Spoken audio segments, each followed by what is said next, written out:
live in just a moment.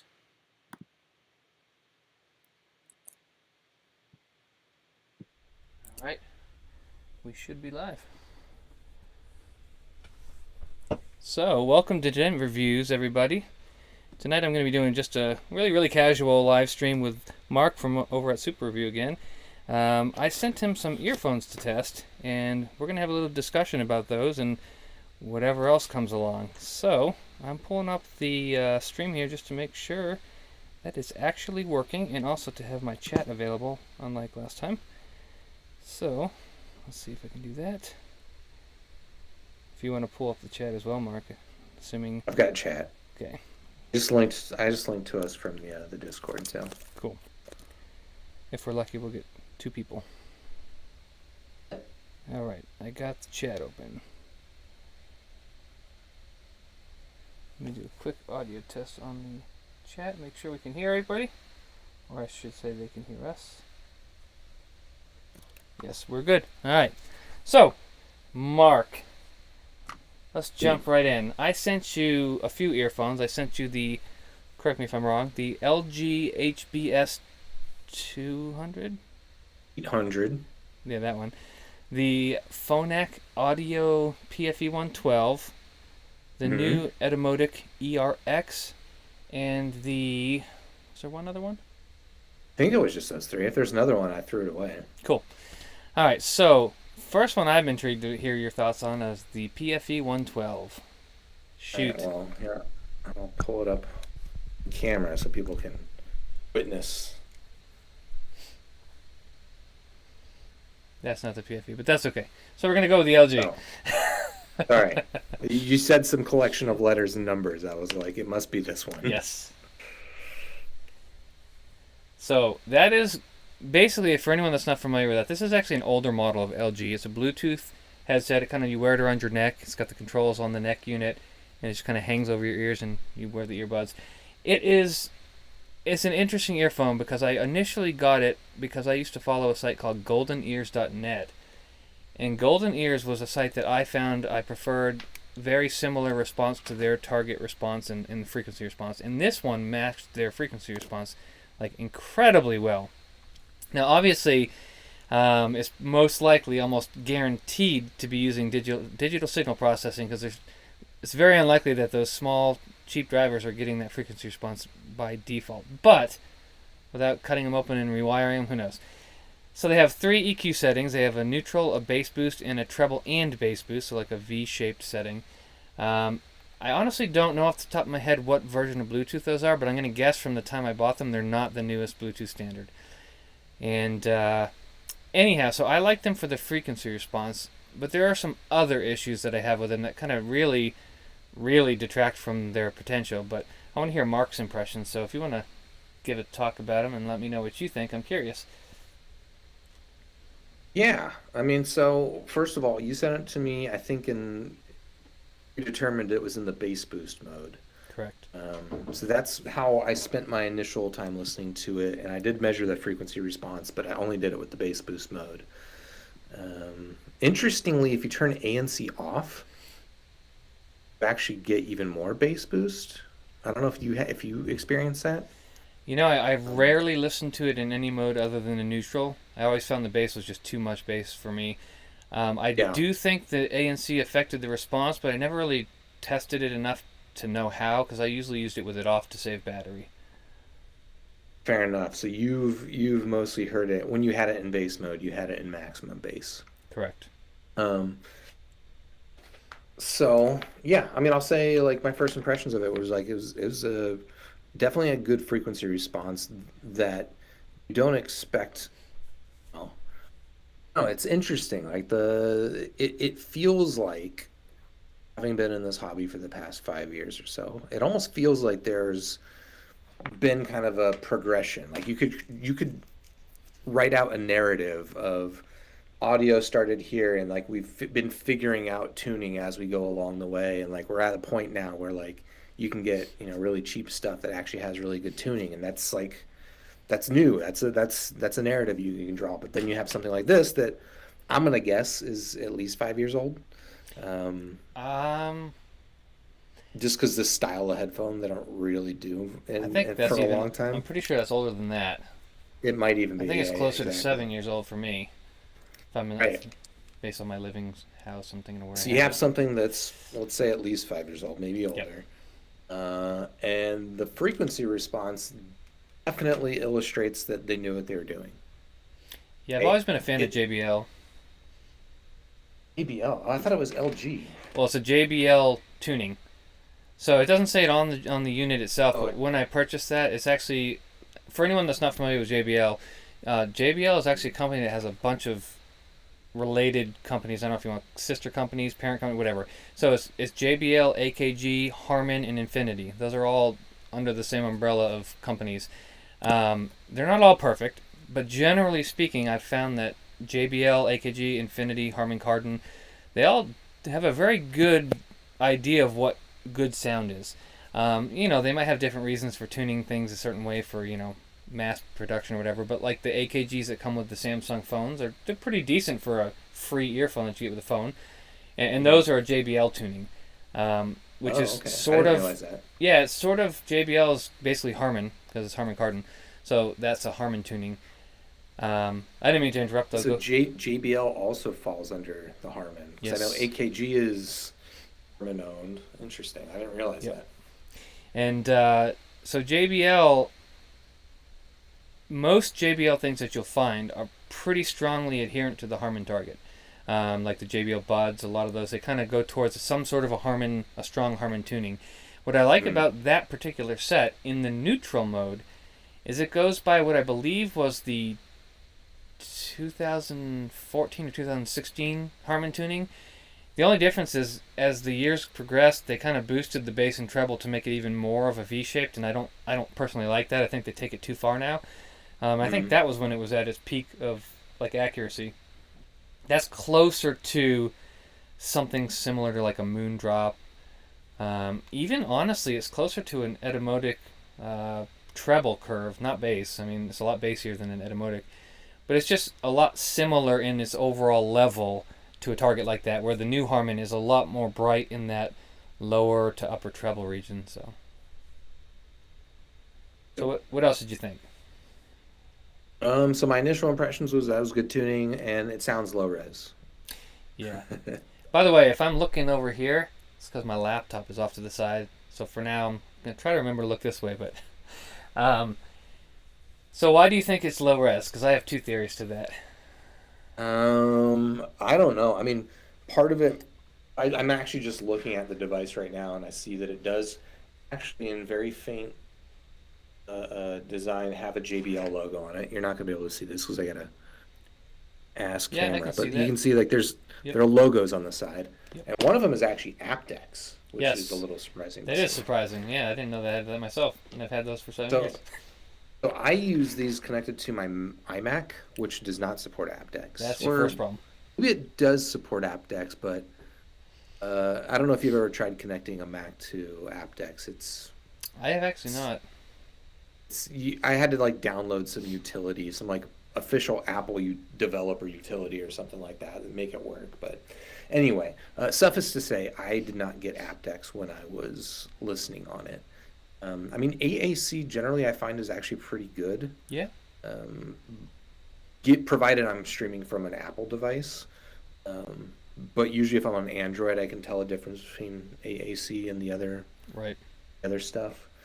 Um, I don't know. Maybe it was because I was using AAC. I was streaming from a Mac, but it also my honest suspicion is just that it's older Bluetooth technology. I mean, there's a pretty obvious, a pretty significant sound floor you can hear when listening to it, and I think that contributes to it sounding a little bit low res. Absolutely. That was my thought. So, and correct me Mm. if I'm wrong, but what he's referring to is if you were to listen to a song with a quiet passage, you can hear an absolutely audible noise floor, like a hiss. I believe that for the age of the technology, the Bluetooth, and just the size of the device, in its earlier, technology, it probably just doesn't have an amazing amplifier. So that Right. amplifier is introducing noise and detracting from the smooth detail that you pull out of that earphone. On top of that, I've used it exclusively with my Sony A45. in the past, and also my Android Okay. phone.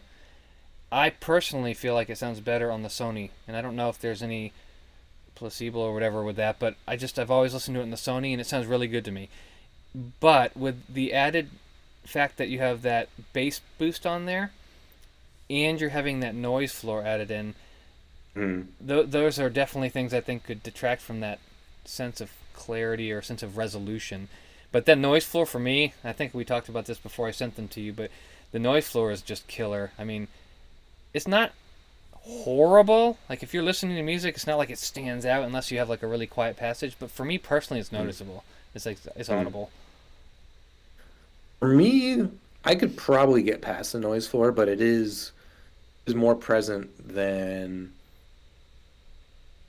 I can't even think of the last time I like listened to something with this significant of a noise floor. So it's Yeah. definitely present. Yep. For me, the bigger problem is the freaking beeping. Oh my God. Everything you do on that is Beep, just boop, boop, boop, boop, beep, beep, beep, beep, beep. beep, beep. So for those of you who haven't heard It's not Bluetooth, subtle. Bluetooth on the JBL set here, he's talking about when you turn the volume up, it goes beep. I mean, literally like beep.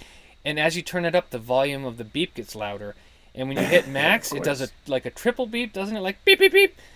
And it's like Maybe. so loud that if you're listening to a quiet song, the beep is like 5 times louder than the song is.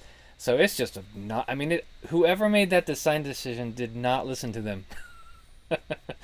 He must have listened to them quiet with no music playing because I don't know how you could justify that level of beep, if not any beep at all. I mean, you really don't need a beep. I mean, you can tell hitting the button that the volume's going up and down, so I don't really see the need for a beep personally, but Yeah, yeah. beeps on Bluetooth stuff are just not necessary. I have no idea where the microphone on my Mac is. I'm It sounds okay. trying to give everyone else the pleasure of hearing this thing. Oh, okay. I wanted to hold up the ear. Oh my gosh, this is the other thing. There's just so many. It's wireless, but there's just so many. It's actually like more wired awkward. wireless. It's more awkward than like a normal wired headset. So And that's another reason personally that I find I don't use it very often. It's just not, the form factor is not my favorite. yeah. I'm trying to. Where's the microphone on this stupid thing? Which laptop are you on, the MacBook Air? MacBook Air, yeah. Is it above the keyboard? I think it's above the keyboard, isn't it? Close to the screen on the bottom. I don't know. Tap on your keyboard. I'll tell you when I hear it. Tap all around. I hear. I can see Discord flashing green. Oh, gotcha. I'd expect to see a hole. I don't see a hole, so I'm guessing the microphone is like under the keyboard somewhere. I wish I had some like old '60s lounge music right now. That'd be perfect. Anyway, I'll spare you all the beeping. Just trust me, it beeps.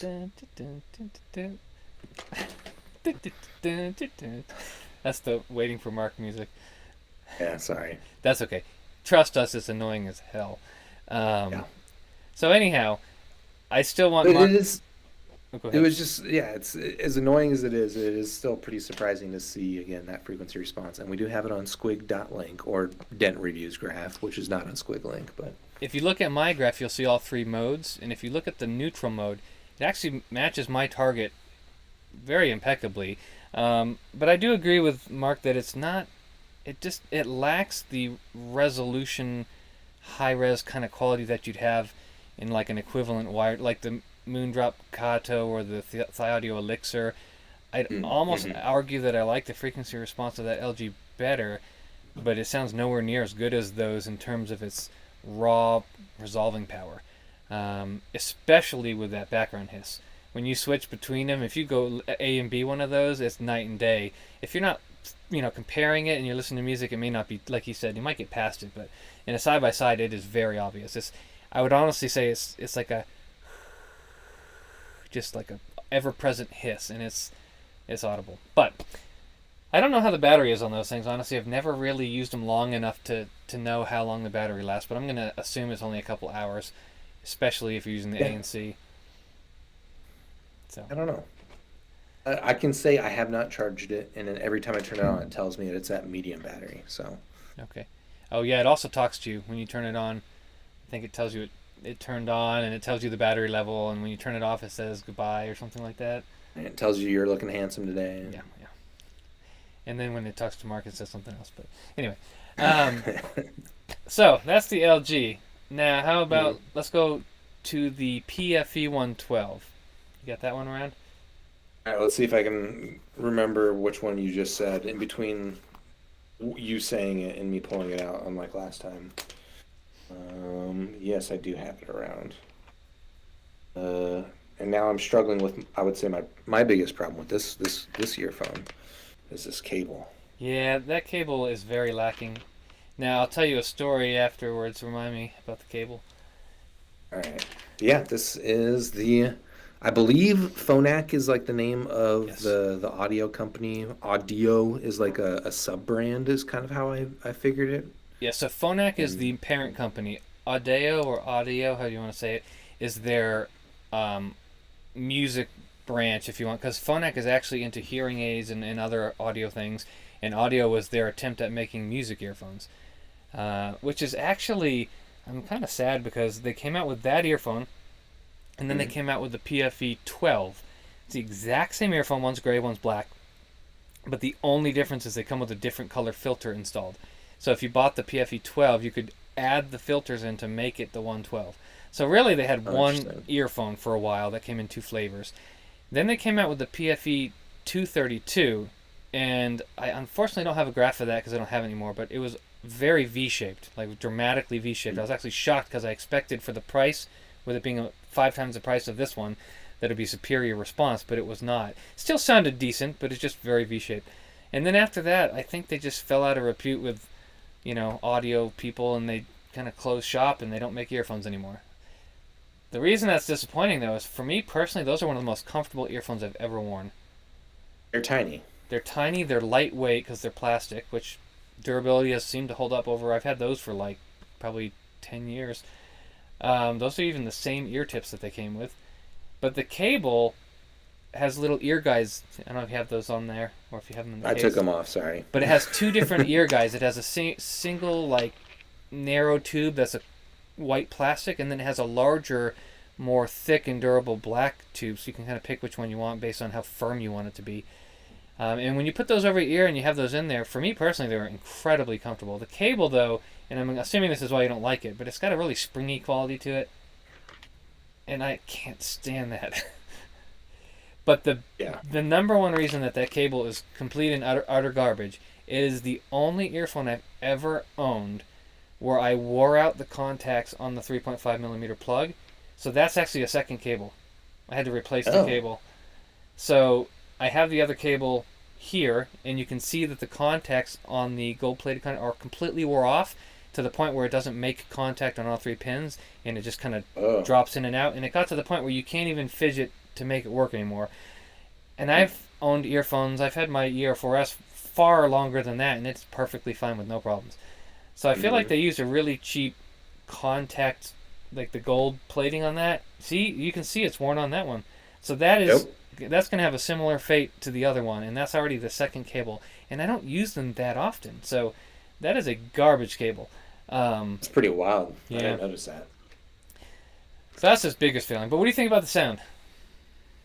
Sounds pretty good. Pretty good. That's okay. Yeah, I mean, I'll start by talking about the frequency response, which surprised me, to be honest. Again, is a neutral tune, very much a neutral tune. And if I adjust it on squiggling with the IEF comp, it is almost exactly critical neutral, which is interesting to see. It is. Which, if you haven't heard critical neutral before, and I've played around with like EQing to critical neutral before, it's actually a little bit brighter than I would call neutral. So to me, this comes across as a little bit on the bright side, but like really just surprisingly well balanced. The technical aspects are pretty decent because this is a 2BA set, I believe. I honestly don't know. I thought it was single BA. I think it might be 2 though. A 2BA. I'd be surprised at that response, honestly, with 1 BA, because that's impressive. Right, exactly. Because if you look on the graph, the base is like ruler flat. and the Mhm. bass is phenomenal. Yeah, it's actually pretty good bass. And decently detailed. I think, the frequency response reminds me a lot of the Prisma Audio Azul, Yep, which definitely. which you've also got. I Yes. think I didn't listen to them back to back, so this is really just based on memory. But I think the Azuls, I think the Azul comes across a little bit more resolving. Um, Yeah, I'd agree. there was maybe like a slight digital sense to the sound on the PFE, but I don't know. That was like honestly pretty nitpicky. Hmm. Generally, Not yeah, sure what you mean by digital. Like a resolution, or in and kind of like I think it's like an emphasis in lower treble for me. okay. Yeah, I found the Azul for me personally. Actually, the Prisma Audio Azul and the PFE 112 are very similar in the fact that I think they both have phenomenal frequency response, like some of the best there is in a BA earphone. The Prisma Audio sounds to me more extended and more clean in the treble than the PFE. Mm-hmm. But the Prisma Audio for me personally, and this could just be the fit, the vacuum seal, whatever, but I find the bass incredibly lacking. And it's not the frequency response because I have similar earphones that have a similar level of bass or that I could EQ to a similar level, and even the ER4S has less bass than the uh, equivalent response of that, and I think that sounds noticeably firmer and more realistic bass. The PFE shares a similar quality where I think the treble's a little bit, I'd say, softer sounding than the Azul, if that's a good Mm-hmm. way to describe it. Okay. But at the same time, the PFE has a slight peak at 10 kilohertz. It's not a resonance peak. It's like a permanent Mm-hmm. peak. No matter what you do, it's there, 10 kilohertz. And I find that if you EQ that down, it makes a noticeable difference in the kind of Mm-hmm. smooth quality of the treble. But the PFE has that same sort of bass deficiency when it comes to firm tactility. And it's not just balanced armature because the Etymotics are balanced armature and they sound a lot more firm and tight to me. But I would say the PFE bass for me sounds better than the Azul bass. So it's kind of like the Azul Okay. excels in the treble and the PFE excels in the bass Mm. relative to each other. Okay. I could see that, but I didn't do that. Um, did not do a head-to-head comparison, so I just have it based on memory. Sure. Yeah, I I haven't. also remember you struggled with bass on the Azul in a way I did not. Yes, and I believe my honest opinion is that's the tip fit. So Mm-hmm. one of the things that we've discussed before, and I have a serious problem with that I don't think Mark has as much of an issue with, is earphones can create a vacuum in my ears very easily. I don't know if I have smaller ear canals or what it is, but if I put in, I can name off the top of my head most of the earphones that have done this. Even the S8, Moondrop S8, the Prism Audio Azul, the C Audio Yume, and there's other models, but when I put them in my ears, it creates a very noticeable vacuum, like a pressure in my ear, and it completely changes the sound. So then I have to kind of like mess with it and kind of let the pressure release and get it balanced so that there's no vacuum and there's no pushing. It's just kind of balanced, and then everything sounds good. Well, for some reason with the Prisma Audio, that is almost impossible for me to get. I think the best I found was the Sony MH1 ear tips that were narrower and longer. That allows me to get the Prisma deeper, and that is by far the best I've ever heard them. And I think there was one or two times where I actually was surprised and I thought, wow, these have a lot more bass than I've ever heard. But it's so challenging for me to get that fit. Mm. It's just almost not worth it for me. I'll just go listen to Mm. something else. Yeah, So yeah. that might be it. I don't know. Because Oh, the S8, interesting. when I got that thing fit well, it sounded great. But I'll tell you, that was really difficult for me. I don't know how you managed to get it. It sounds like you don't have a problem with that. Not too much, no. I mean, if I ever do get like a weird pressure buildup, usually I can fit it and then just lift my ear to relieve the pressure and then drop my ear back down on top of it. And usually it's I've fine. tried that before, but it never seems to break the seal or do anything to affect it.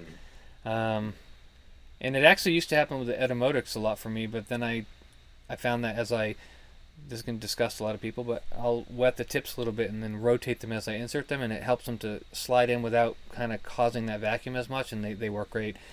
But if I just stick an Etymotic in my ears, that's the same thing. It's just full pressure build up, and they don't sound at all normal. So On the topic of etymologics, Speaking of etymodic, segue. we do have Das ERX. Yes. Um, if you want to intro it, or I can describe it. Well, this is a new model from Etymotic that was a team up with Drop. So it's the Drop plus Etymotic ERX. I don't know the exact driver inside of it, but from what I can gather, it's essentially the ER4 XR with a slightly different tuning in the Evo type shell, which is their new kind of 3D molded shell. I think it's stainless steel, if I'm not mistaken, like a medical grade stainless steel, so you could eat food off it if you want to. Well, you can eat food and listen to music at the same time. But yeah, so that is the Etymotic and Drop collaboration that they did. And if you want to go ahead and share your thoughts first, and then I can kind of talk more about it after. So what do you think about the sound with the stock? Have you tried the other filters before we... I have not tried switching filters yet. No. Okay. Well, what are your thoughts of the stock sound? Let's see. Like, first of all, if I can, I'll rant a little bit about He I loves guess the the cable. product brief of this device, of the ERX. So it was described to me as basically what you said, right? They're going for the ER4XR sound in the Evo shell. And my initial response to that was, I personally, I don't understand why I would want the Evo shell over the regular Etymotic shell. Like, it's just bigger and a little, like, it still fits as deep, right? It's not like it changes anything that I've heard people complain about the ER4 design for, right? It's just that same fit plus a larger thing on the outside, which I've found that makes it actually a little bit more difficult for me to get it fit.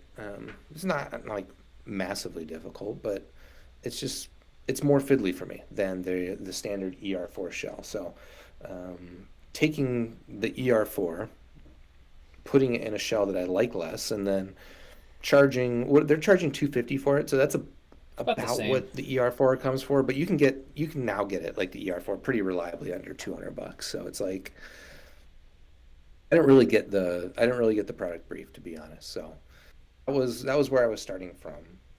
But then I measured it, and I think I saw your measurements before, and I was like, oh, it's not actually literally just the ER4XR sound. Like, it's different. The tuning is different, and I would say, again, if you haven't seen it, it is on Dent's graph tool as well as SquigLink, but it's basically like I think a better bass curve versus the ER4XR. Like, it doesn't roll off a little bit in the sub bass. It's just up maybe 2 or 3 dB, all in the sub bass, so that looks better. But then the upper mid range looks like it's also down by about 2 to 3 dB. So it's almost like they took the ER4XR frequency response and kind of tilted it just a couple of dB. And I don't think that that's an improvement personally. I don't think so either. But yeah. Any other thoughts before I rant? Well, just that not only do I not think it's an improvement, I feel like that the clockwise tilt just kind of gives it more of a downward sloping, slightly dark sound, but it's also just it loses some of the technical performance, I think, of the ER4XR. It doesn't sound as definitive and sharp, and that the transients aren't as well defined, and it just sounds a little bit more two-dimensional than ER4 kind of already sounds. So, no man canta. Lo siento, señor. Yeah. So, I agree with Mark on pretty much everything he said, except a few things. One, I go back and forth because I am a fan of the original Etymotic shell. It's small, and I love the fact that I can put it in a small Altoids tin, and it's very compact. I love that. I don't like having to have a larger shell for no apparent reason. However, there have been a few cases with the old Etymotics where I have actually caught the cord or something, and it pulls the earphone, and it kind of torques in my ear. And because they're just a barrel, it gives them a lot of leverage, and that can be really uncomfortable. With the new shells, like you said, they're the same depth. There's really no difference. But they actually, instead of just being a barrel in your ear, they kind of like fit in your ear. So it kind of for me personally makes them a little bit more stable in my ear, and they resist that torquing a little bit. And I have noticed that just tugging on them and just wearing them in general, they feel, I don't want to say more comfortable, but more stable maybe. So it's kind of a toss-up. I'd prefer the smaller size for its convenience, but the larger size might just be a better fitting earphone for some people. I don't think there's any real justifiable technical reason I can think of for the new shells. I don't think there's any sonic, I don't know, but I don't think there's any sonic improvements that they could argue are because they stuck a driver in a different shell, but who knows. The response that Mark described is pretty much spot on. It's very much like a tilted, warmer, more relaxed ER4XR. What I was shocked about, and I think Mark and I do have a slightly different preference in the upper treble, but I think that it sounded a lot better than I expected. Now, if you get the ER4XR, it does have much more noticeable transient attack. The treble sounds a lot clearer, and it has more energy to it, and I much prefer that over the ERX stock. However, the ERX stock does, I think, and I compared them side by side a few times, have a little bit more of like a spacious imaging. Whether it's the width or the ability to kind of pinpoint instruments, I don't know, but the ER4X, mine anyway, comes across as a little bit more maybe congested in terms of like the stereo field, maybe. I'm not really sure what it is, and it's very, very, very minor. And I'm not sure if that's the frequency response or the earphone or what, but I found that there had that little bit of spaciousness, and then that relaxed mid-lower treble gave the ERX a very easy to listen to quality. And if I ignore the response and don't compare them, as I sit and listen to music for a while, I actually start to forget that they're soft and that they have less transient, and it starts to be pretty easy to kind of just focus on anything and pick out instruments and kind of just enjoy the music. And I think in my review I compared it to the Sennheisers. It's kind of like the Sennheiser HD600 versus the 650, and you'll see this debate with anyone that likes Sennheiser. I prefer the 600. I think it's a more accurate earphone. But 650 sounds great. It's just a warmer tilt. It's almost the same exact thing. It's just a warmer tilt. I would argue that that's a negative thing in terms of its pure accuracy. But some people prefer it because it's more relaxed. And I've actually read reviews of NWAV guy, if you remember him, before he vanished off the planet. He preferred the 650 because in his mind, it let him listen to any music and have it be easy to listen to and relaxing. So he preferred that. But for me, I prefer the majority of the time hearing the benefit of that added resolution and transient in the treble of the 600 series. Just made it sound more studio-like and more natural. So I think that the ERX shares the 650 side of things, whereas the ER4XR would be the 600 side of things. Now, what's interesting is I stuck the brown filters in the ERX, and it basically turns the response into practically identical to the ER4XR. So you might think, well, why the hell would I buy a more expensive, bigger, less necessary Etymotic and then pay for filters to make it the same as the cheaper one? But again, even more so after I put the filters in, I feel like I perceived the added spaciousness a little bit. When I'm talking minor differences, it's minor, and I could just be thinking it's there. We talked about this last time, and maybe because I'm thinking it's there, I perceive it. I don't know, but I really do feel like the ER4XR, when I switched back to it, had a slightly more congested quality to it. So the ERX with the brown filters, which should be in that bag I sent you should pop those in and give it a little bit of a listen, because I think you'll find, at a minimum, it should be equivalent to the ER4XR. If you hear anything like I hear, you might hear an added level of dimensionality to it. I don't know. Okay. So that's kind of my take on the ERX. Yeah, I'll definitely try the brown filters before I send it back. While you were talking to, I was thinking a couple of nice things actually I wanted to say about the RX. One, I think it looks cool. Yeah, I do like it. Yeah, it looks great. I don't know if anyone noticed these. They've shipped it with different set of tips. These are not Etymotic's typical tips. I assumed initially that it was like a new Etymotic tip, but someone, I think in my last live stream, told me they're Westone tips. So I bought some. They're exactly the same. I've got them sitting over there, but they've got like the same like color coding on the barrel of it. And I guess Westone and Etymotic are both owned by Lucid now, They so are, yep. that connection would make sense. And then the other thing that I think is also nice to see is this cable I like much better than the Evo cable. Do you Yes. remember the Evo cable? I hate that cable. It's like, Nope, it sucks. oh, Nope, it's, sucks. I almost got convinced that it was nice because, well, for my initial impression was like, whose idea was it to include a cable that is like thickness of a horsehair, right? It's like It's thin. so thin. It's so insanely thin. And On their then, biggest earphone, too. yeah, well, we'll get to that.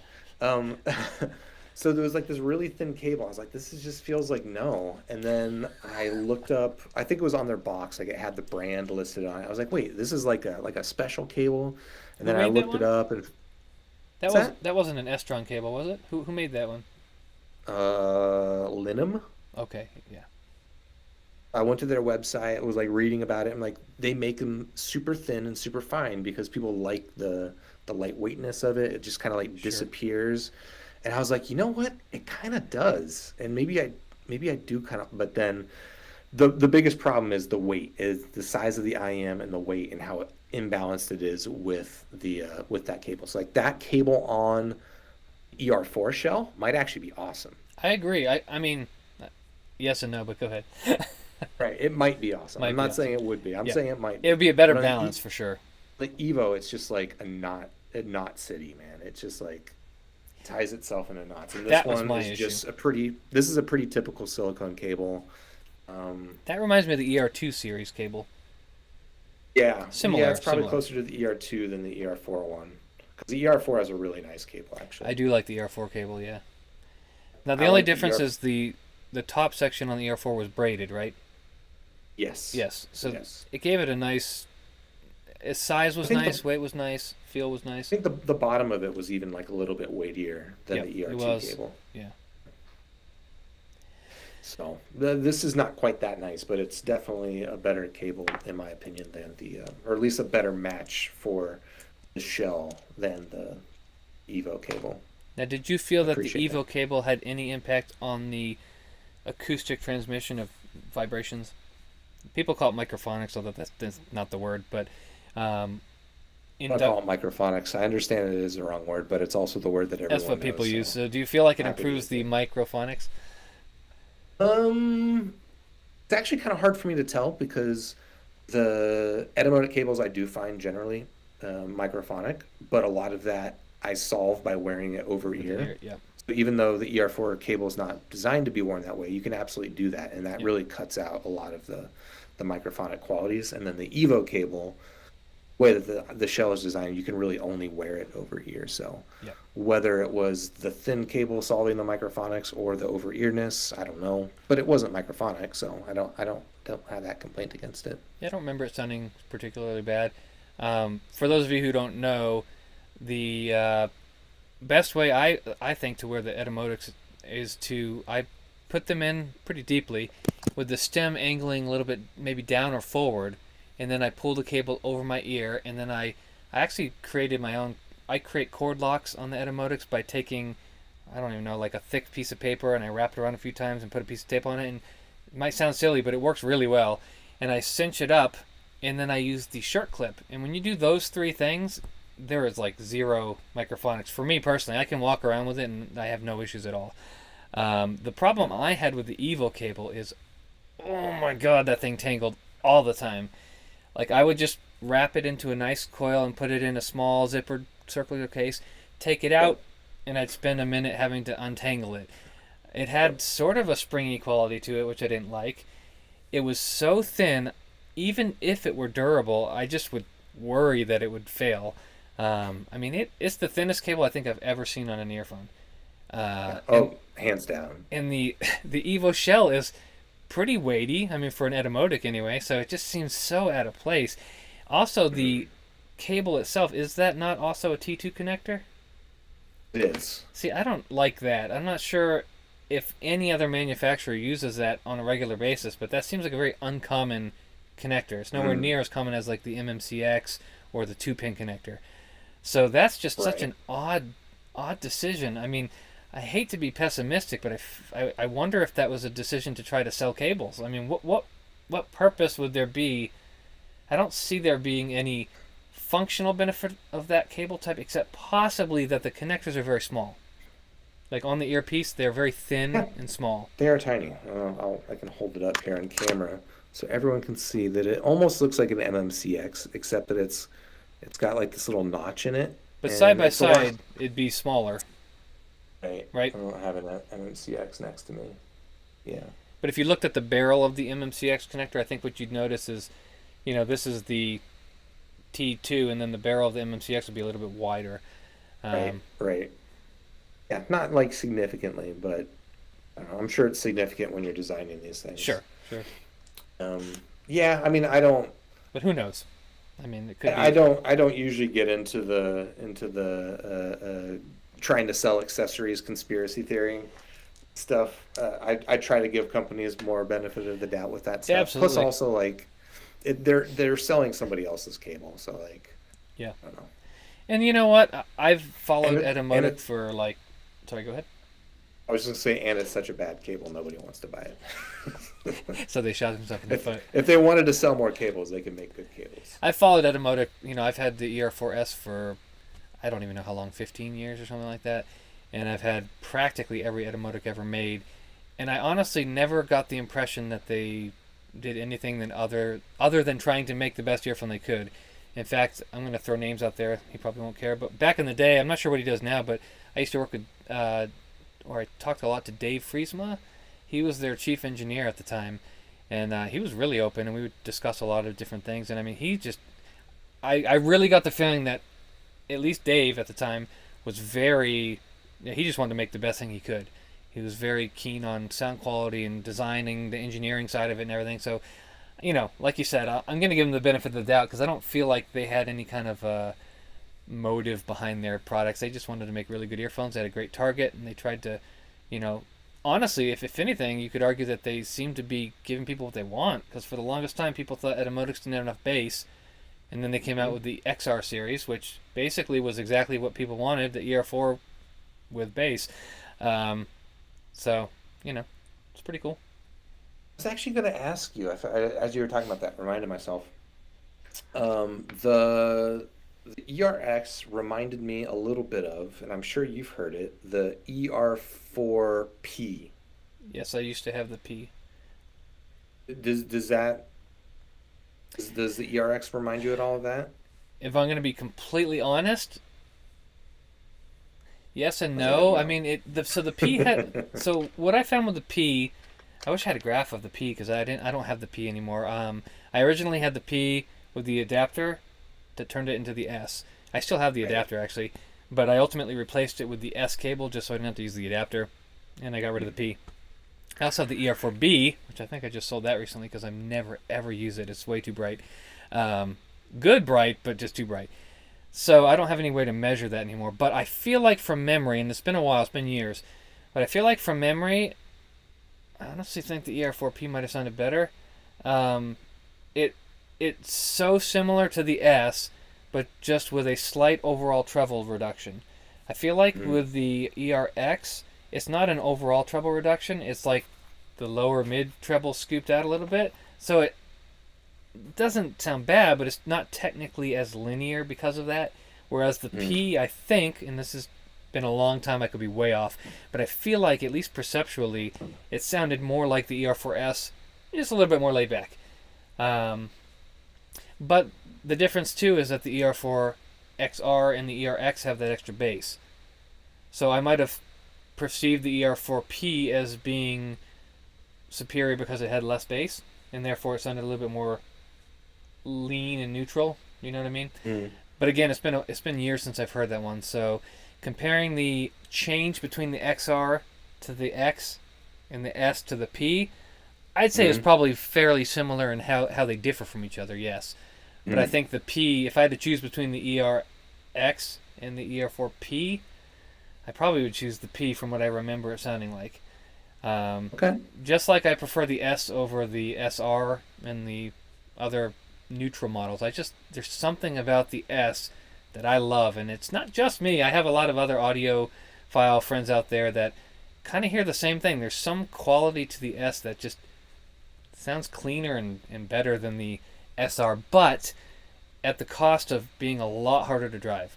You don't want to really use the S on most portable devices. You can, depending on what you listen to, but I listen to a lot of soundtracks and things that are sometimes very quiet. And I've very often used the ER4S on my phone at max volume. So the P and the S are kind of hard to drive. The P was easier to drive because it had a little bit less impedance, but still, it wasn't like a mobile device-friendly earphone like the XR or the SRR. Those are much easier to drive. So I think what you lack in that quality that I like, you probably make up for plenty by the ability to drive it easier on modern devices. But for me personally, I don't really care. I'd rather have the quality and drive it off of an amp or whatever. So I prefer the S. That is my all-time favorite Etymotic.